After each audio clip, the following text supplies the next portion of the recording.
आम्ही हिंदू आहोत पण हिंदी नाही, मनसेनं दादरमध्ये ही बॅनरबाजी केली आहे। पहिलेपासून हिंदी भाषा सक्तीची केल्यानंतर मनसेनं ही बॅनरबाजी केली आहे। राष्ट्रीय शिक्षण धोरणाची यंदापासून टप्प्याटप्प्यानं अंमलबजावणी होणार आहे। दरम्यान हिंदीची सक्ती आपण खपून घेणार नाही, अशा शब्दात राज ठाकरे यांनी संताप व्यक्त केला।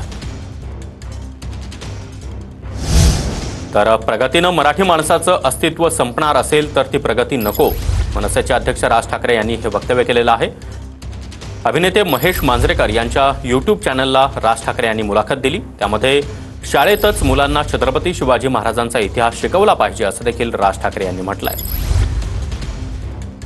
जे काय आपल्याकडच्या शासनकर्त्यांनी, राज्यकर्त्यांनी पक्षीय मतभेद बाजूला सारून मला असं वाटतं या मराठी या गोष्टीकडे बघणं खूप आवश्यक आहे। नुसते भाषा दिवस साजरा करणं आणि अभिजात भाषेचा दर्जा मिळणं याने फक्त मराठी नाही राहणार आहे। मराठी माणसाच्या अस्तित्वावरती वरवंटा फिरवून जर समजा प्रगती होणार असेल ना, तर ती नको प्रगती आम्हाला।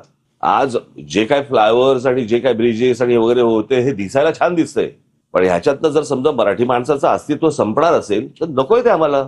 शिवाजी महाराज शिकवले जात नाहीत आमच्याकडे। या मुळात शाळा आल्या त्या तुमच्या त्या ह्यांच्यासाठी IAS अधिकारी आणि ह्यांच्यासाठी त्या मुलांसाठी आल्या, म्हणून आता त्याच्या शाळाच्या शाळा सगळ्या देशभर सुरू झाल्या आणि त्याच्यामध्ये तुम्हाला छत्रपती शिवाजी महाराज शिकवता येत नाहीत। ज्याला आपण क्रांतीचा उगम ज्याला म्हणतो आपण, त्याचा इतिहास तुम्हाला सांगता येत नाही। फ्रेंच रेव्होल्युशन शिकवताय तुम्ही, आम्हाला काय साठायचं ते? त्या इतिहासातलं बोध आपण काय घेतोय, मला असं वाटतं तो शिकवणं